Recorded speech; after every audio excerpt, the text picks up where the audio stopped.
घड़ी जानो, क्योंकि राम तेरे बहाने मुझसे कुछ समझना चाहते हैं। बहुत अच्छी बात है, मैं आदर करता हूं और तुम्हें समझाता हूं। इसके पहले अंगद मेरे पास में आया था, बाली का पुत्र। अगर उस समय तुम मेरे पास आए होते तो राजनीति कूटनीति क्या होती है मैं तुम्हें समझा पाता। लेकिन अब तो ये प्राण जो है कंठ तक आ चुका है।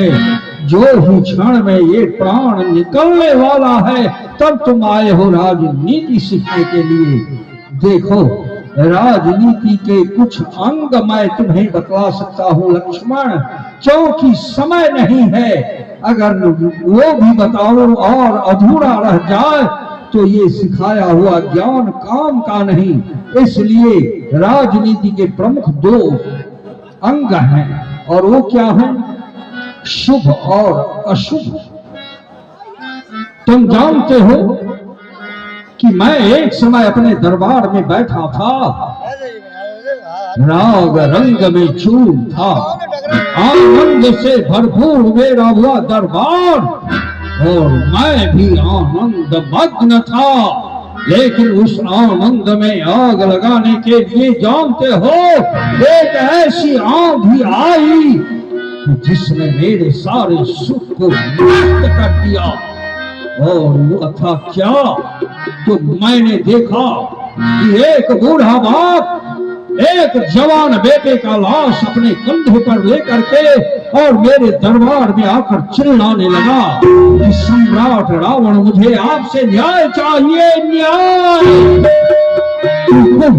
मेरा जवान बेटा मर गया और मैं कंधे पर लेकर तुम्हारे दरबार में आया हूं, मुझे न्याय चाहिए। मैंने उस बूढ़े दंपति की अवस्था को देखा तो क्रोध को संभाल ना पाया। मैं समझ गया कि ये दोष जो है सारा काल का है, क्योंकि अगर काल ना होता तो इस प्रकार जवान अवस्था में ही किसी की मृत्यु हो ही नहीं सकती है। बस मैंने कुंभकर्ण को आज्ञा दी कि जाओ और काल को पकड़कर मेरे पास में लाओ। भाई कुंभकर्ण काल से युद्ध करने चल दिया। 3 दिन तक युद्ध करते रहा। अंत में काल की चुटिया पकड़ करके और मेरे सामने में ले आया और जैसे ही मैं चल रहा सुखाकर उसे मारना चाहा, लक्ष्मण उसने मेरे पांव पे गिर गया, मुझसे प्राणों की भीख मांगने लगा और कहने लगा कि मैं आपके बस में हूँ, आप जब चाहोगे मुझे मार दोगे, केवल 1 दिन का मुझे समय दीजिए महाराज, 1 दिन मुझे बचने का आप समय दीजिए। मैं इस तरह से उसे 1 दिन का क्या, ऐसे ही कहते कहते बहुत दिनों तक ही मैं उसे क्षमा दान देता रहा। लक्ष्मण, नतीजा क्या हुआ कि वह जीवित है। दूसरा अच्छा कार्य क्या था कि एक दिन मैं समुद्र किनारे घूमने के लिए गया तो क्या देखा, प्यास लगी। मैं समुद्र का जल उठाकर पिया तो बहुत खारा लगा। मैं सोचा कि मैं 1 दिन पिया तो इतना खारा लग रहा है, लेकिन और जितने जीव जंतु हैं नित्य पीते हैं उन्हें कितना कष्ट होता होगा। मैं क्षीर समुद्र से इन समुद्रों का लाग कर दूंगा ताकि पूरे संसार में जहां भी दिखाई पड़े तो क्षीर का समुद्र ही। लक्ष्मण, मैं ऐसा कर सकता था, लेकिन आज करूंगा, कल करूंगा, यही कहते कहते छोड़ दिया। ये भी मुझसे ना हो सका।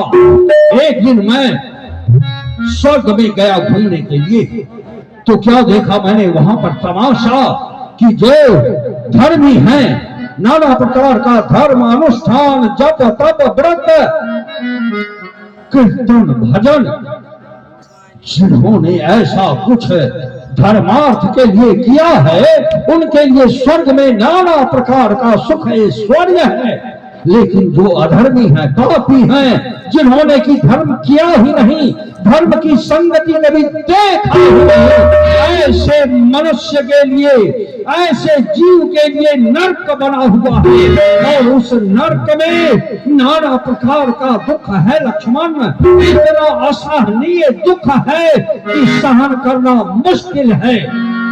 मैंने सोचा कि मेरे कहने पर मेरे सारे निश्चर जो है अपराध करते हैं, इन्हें तो नरक ही होगा, क्यों नहीं इस नरक को भथवा दो और पृथ्वी से लेकर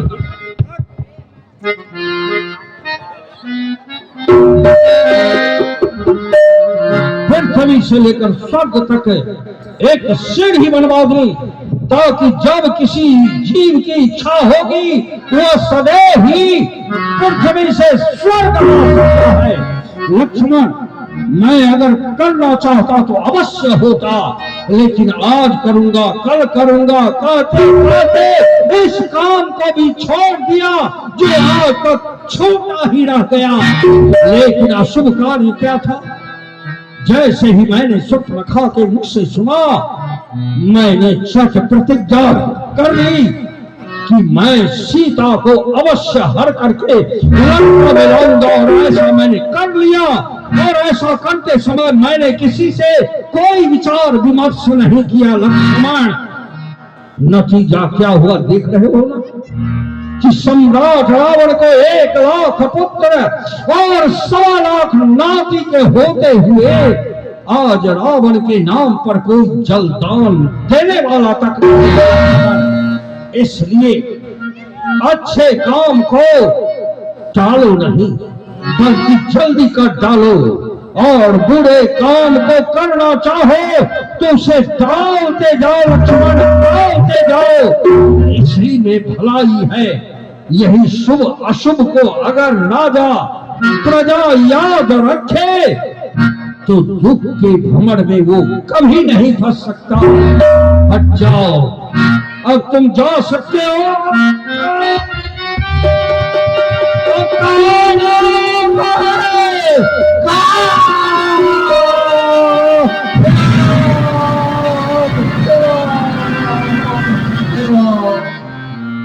बोलिए प्रभु श्री रामचंद्र की।